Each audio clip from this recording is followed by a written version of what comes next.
So, we've looked at what makes up a healthy ecosystem and also the threats to those ecosystems in modern times.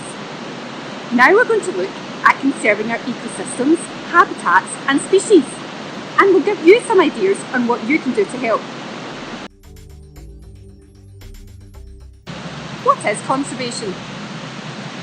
When you conserve something, you prevent the wasteful use of a resource, saving it for later. Nature conservation is no different. We all want to make sure we have a green, wildlife-rich Scotland for future generations to enjoy.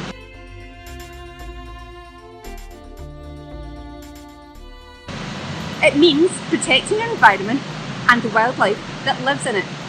It includes looking after biodiversity and the health of the planet, whilst protecting species, habitats and ecosystems from excessive rates of extinction. Conservation charities such as the Scottish Wildlife Trust and Scottish Badgers are committed to making a difference by restoring peatlands, allowing natural regeneration of woodlands. We're involved in planting more trees and greening the urban environment. We've enhanced capacity of the marine environment to store carbon. And we also protect species. But we can't do it alone. We need your help. So what can you do to help us? How about some volunteering, some practical conservation? Get out there and get your hands dirty. Well, actually there are many different opportunities to get involved and not all include dirt. Some practical work might include taking out invasive plant species, recording and monitoring wildlife, or even reserve maintenance. There are dirt-free opportunities to help in other ways too, like being involved in social media campaigns, or admin within offices, even helping out events, or camera trap editing. Not only is this amazing work experience, but you'll be helping your local venture make a difference. Look out for habitat restoration schemes. This encourages people to work together to enhance gardens, parks, allotments and ponds to create connectivity between habitats and enhance ecosystem function. Check out websites like the Countryside Job Service and the Scottish Government's Project Finder. These will help you find projects in your area. In previous modules, we discussed how important it was to record your findings. From species sightings to habitat surveys, collecting and using data helps us to make informed decisions about how we manage our reserves and help wildlife. Visit our website for more information.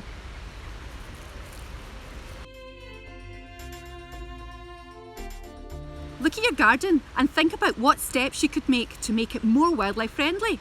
This might be something simple like putting out bird feeders, a bowl of water, or even leaving a patch of grass uncut.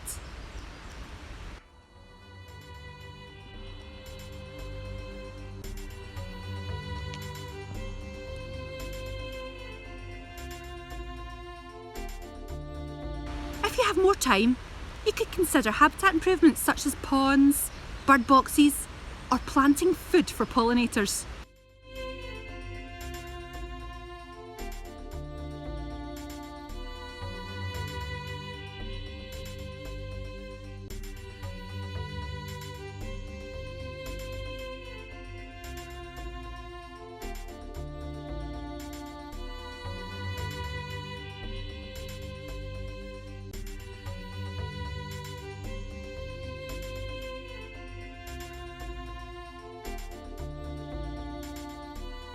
Consider a slightly different habitat.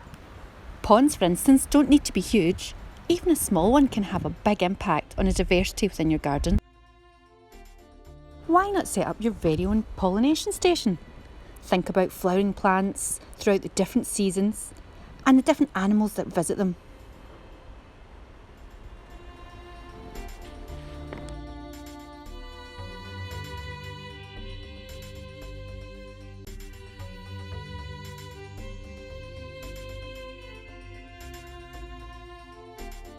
Gardens are increasingly important for wildlife.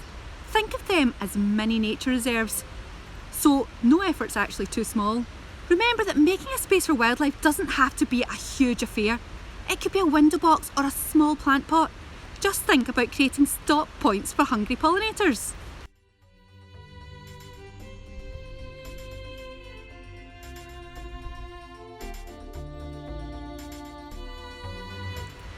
So it's all about choice. We can't do everything, it's impossible, but often just small changes can make a big difference. Imagine everyone made a few small changes. It would have a massive impact. We like to refer to these small but powerful changes as atomic actions. For example, what small changes could you make to reduce your carbon footprint? Could you take public transport or cycle instead of taking a car? Think about inputs and outputs for your household and how you might make changes to become more environmentally friendly. I've done some small changes for myself. I've signed up to green renewable energy. I shop locally and make sure my purchases are from sustainable sources when possible. I use these wax fabrics instead of cling film. And I always use a reusable water bottle instead of a single-use bottle. I've chosen to use shampoos and washing liquid which don't pollute the environment.